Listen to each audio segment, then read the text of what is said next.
अर्थात माया निवृत्ति और भगवत प्राप्ति, ये दो लक्ष्य प्राप्त हो जाए जिससे वो मार्ग हमारे लिए अपनाने योग्य है। ये पहली शर्त। दूसरी, जिसके बिना लक्ष्य की प्राप्ति न हो, अर्थात दूसरा कोई मार्ग हो ही न। नंबर 3, उस मार्ग को किसी की आवश्यकता न हो, किसी पर निर्भर न हो, किसी की प्रार्थना न करना पड़े उसको कि वो आ जाए तो हमारा काम चले, वो अकेले मार्ग हमको पहुंचाए। चौथी शर्त, वो मार्ग सबके लिए हो, ऐसा नहीं कि कोई कोई अधिकारी होगा। पांचवी शर्त, वो मार्ग सदा के लिए हो, ऐसा न हो कुछ दूर ले जाके वो कह दे अब तो समाप्त हो गया, मार गई, आगे हम नहीं जानते। ये 5 शर्तें हैं। इन 5 शर्तों से नंबर 1 कर्म धर्म, जिसको वर्णाश्रम धर्म कहते हैं, इसने तो स्वर्ग तक पहुंचाया और मर गया, स्वयं भी मर गया, और न माया निवृत्ति कराया और न ईश्वरीय आनंद दिलाया, इसलिए हमने उसको त्याग दिया।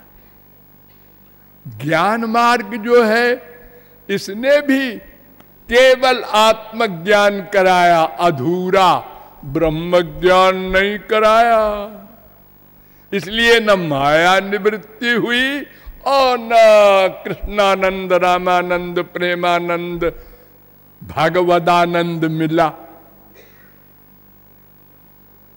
इसलिए इसको भी हमने त्याग दिया। अब तीसरा है भक्ति मार्ग, इसके विषय में विचार करना है। वेद कहता है यस्य देवे परा भक्तिर यथा देवे तथा गुरौ तस्यैते कथिता ह्यर्था प्रकाशन्ते महात्मना। श्वेताश्वतरोपनिषद 6:23। बड़ा इंपॉर्टेंट मंत्र। जैसी भक्ति आपकी भगवान में हो, पराभक्ति, वैसी ही गुरु में हो, तो आप माया से उत्तीर्ण हो जाएंगे, प्लस भगवत प्राप्ति भी हो जाएगी। ये मंत्र योग शिखोपनिषद में भी है 2:22।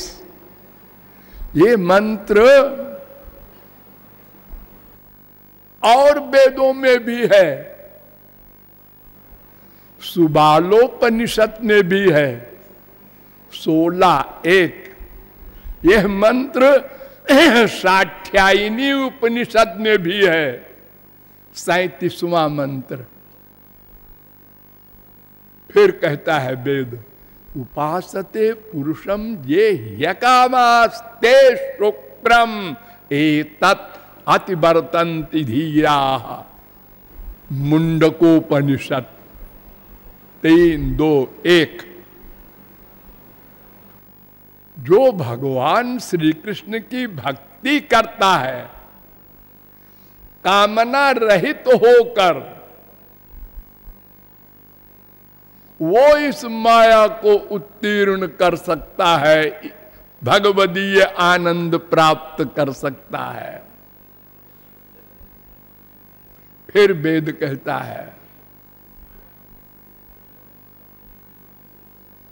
सर्वेन्द्रिय गुणाभासम सर्वेन्द्रिय विवर्जितम सर्वस्य प्रभुमीशानम सर्वस्य शरणम बृहत्।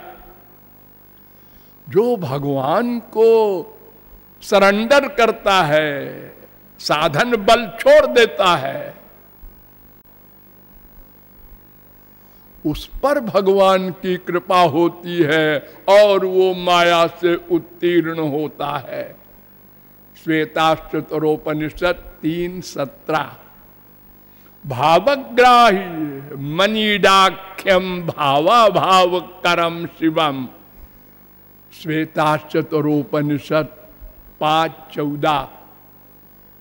जो भाव युक्त होकर भक्ति करता है श्री कृष्ण की, वो माया का अभाव कर देता है, माया से उत्तीर्ण हो जाता है और भगवान का आनंद प्राप्त कर लेता है। भक्ति गम्यम परम तत्वम योग शिखोपनिषद।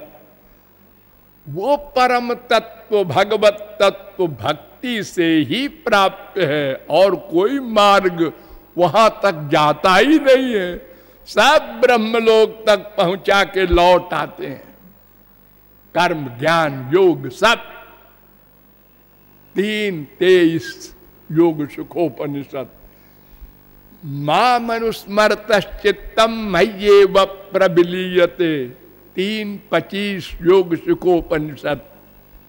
जो निरंतर मेरी भक्ति करता है वही मुझको प्राप्त कर सकता है, किसी बल से नहीं मैं मिलता हूं। स्मृति लंबे सर्व ग्रंथी नाम विप्रमोक्ष। छांदोग्योपनिषद 7:26-2। जो निरंतर मन से मेरी भक्ति करता है वही इस माया ग्रंथि से उत्तीर्ण हो सकता है और कोई मार्ग नहीं है।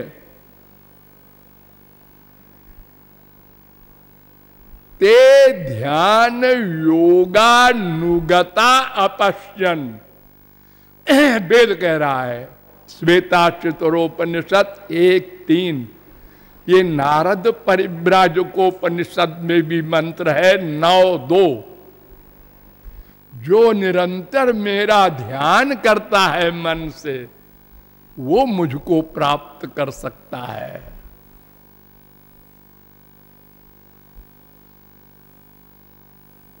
एताम महामायाम तरन्त्येव ये विष्णुमेव भजन्ति नान्ये तरन्ति। त्रिपाद विभूति नारायणोपनिषद 4:1। सर्वेषाम अधिकारिणाम अनधिकारिणाम भक्ति योग एव प्रशस्यते। त्रिपाद विभूति नारायणोपनिषद 8:1।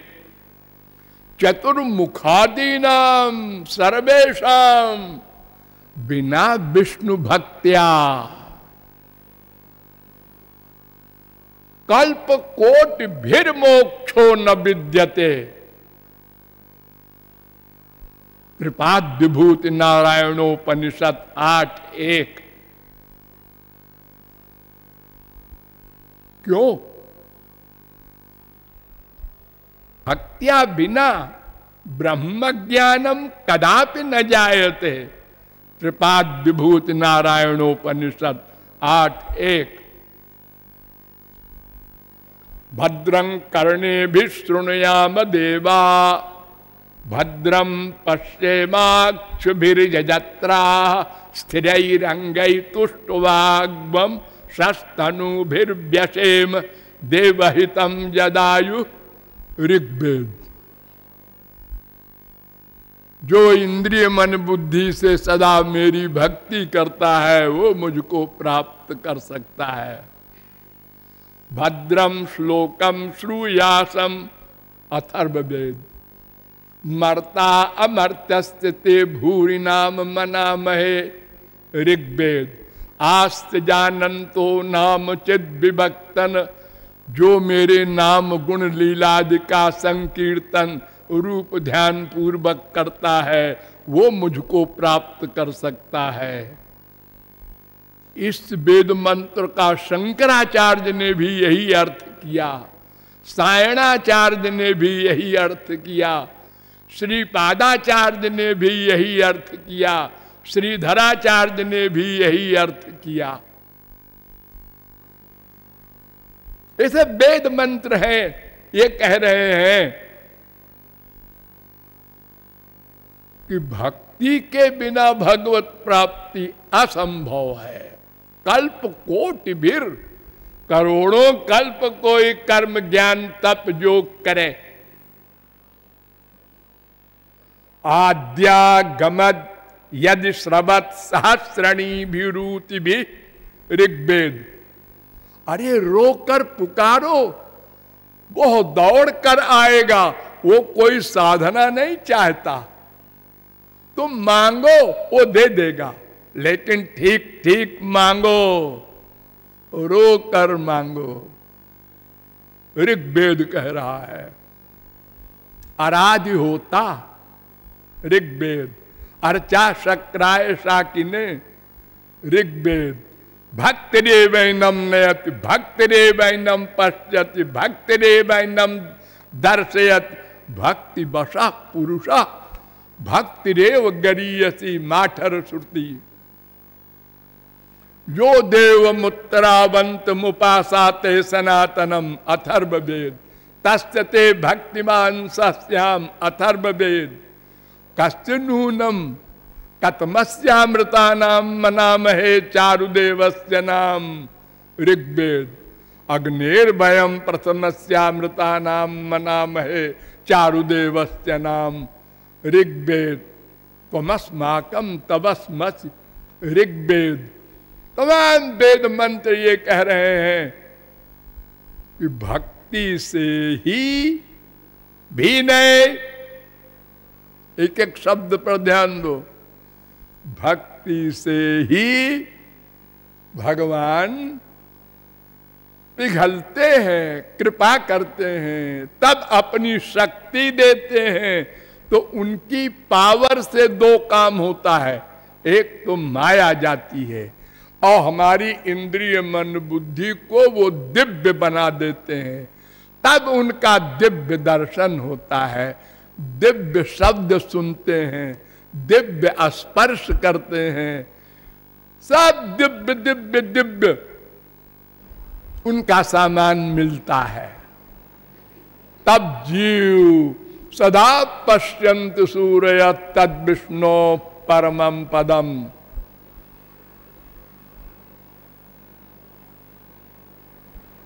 छह सात सुबालोपनिषद, नृसिंहतापनीयोपनिषद भी मंत्र है 8-3। ये गोपाल तापनीयोपनिषद में भी मंत्र है 27। ये स्कंदोपनिषद में भी मंत्र है 14वां। त्रिपुरा तापनीयोपनिषद में भी ये मंत्र है 4-1। पैंगलोपनिषद में भी ये मंत्र है 4-30।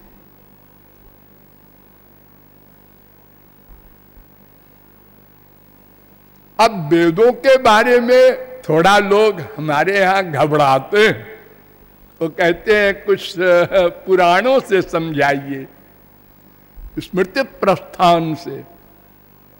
हाँ, पुराणों में वेद व्यास ने महाभारत की रचना की, गीता की रचना की, ब्रह्मसूत्र की रचना की, पुराणों की रचना की और अशांत रहे। आपको सुन के आश्चर्य होगा, अशांत रहे, परेशान। नारद जी आए, क्या बात है भाई, कुछ परेशान दिख रहे हो? तुम तो भगवान के अवतार हो और तुमने इतने ग्रंथ लिखे हैं, 1 लाख का महाभारत, 4 लाख का ये तमाम पुराण, और फिर भी अशांत हो।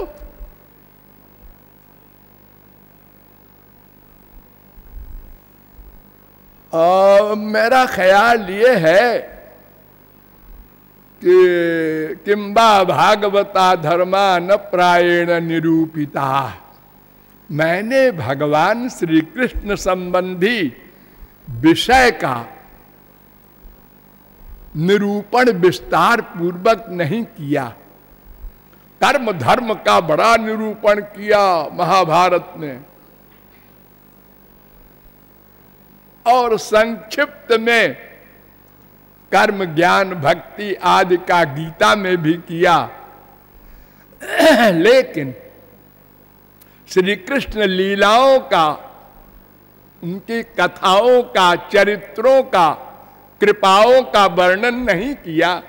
शायद मैं इसीलिए परेशान हूं। नारद जी ने कहा, भवता नुदित प्रायो यशो भगवतो मलम। तुमने श्री कृष्ण की लीलाओं का, यश का कीर्तन नहीं किया, निरूपण नहीं किया, तो ऐसा करो। क्या करें? पहले श्री कृष्ण की भक्ति करो। नंबर 2, उनका दर्शन करो। हाँ, तब उसके बाद ग्रंथ लिखना भागवत का। आजकल जो चाहता है वो पुस्तक लिखने लगता है।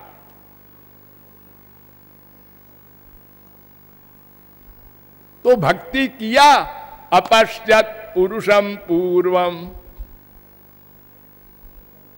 मायाम च यदपाश्रयाम यया सम्मोहितो जीव। भागवत 1:7-4, 1:7-5।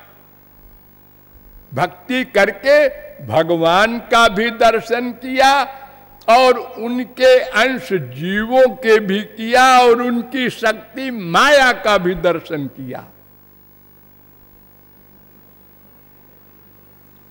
तो भागवत लिखा। मैंने आपको पहले भी बताया था कि हमारे देश में जगत गुरु शंकराचार्य आदि कई जगत गुरु पहले हो चुके हैं। उन लोगों ने वेद व्यास के ब्रह्म सूत्र, जिसको शारीरिक भाष्य भी कहते हैं, वेदांत भी कहते हैं, उसके ऊपर बड़े बड़े लंबे चौड़े भाष्य लिखे।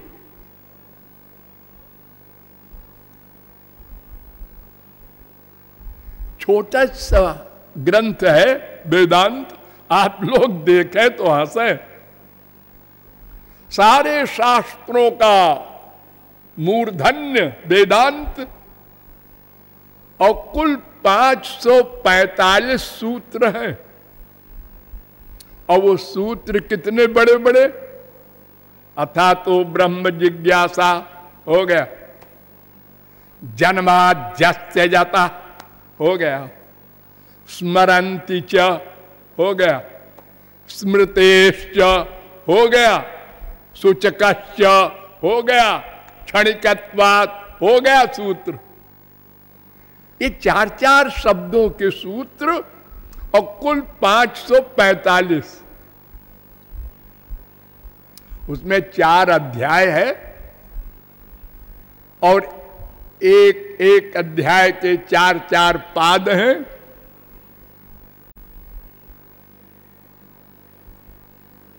पहले अध्याय में 138 सूत्र हैं, दूसरे अध्याय में 149 सूत्र है, तीसरे अध्याय में 182 सूत्र है, चौथे अध्याय में 76 सूत्र हैं।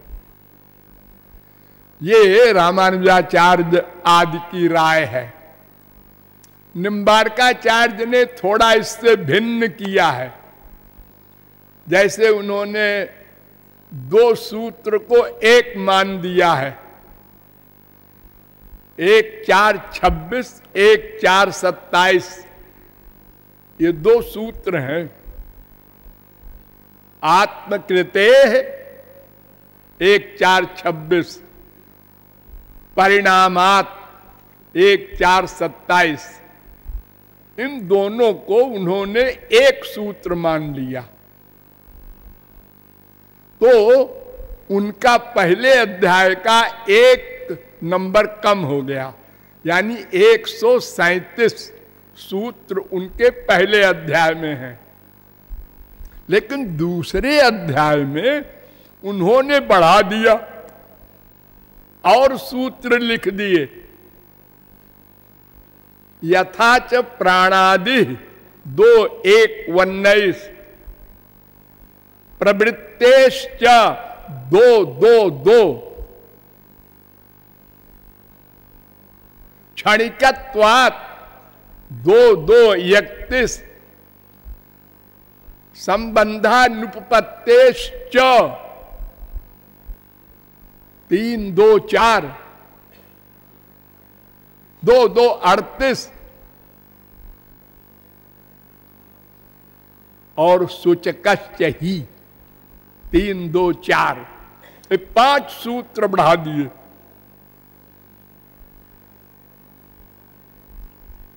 तो 149 औरों के मत में और इनके मत में वो 4 बढ़ गए, 153। तो इनके मत में ये 5 सूत्र बढ़े और 1 कम हो गया पहले अध्याय में, इसलिए इनके मत में 549 सूत्र हैं। बस कुल जमा टोटल ये है आपका वेदांत।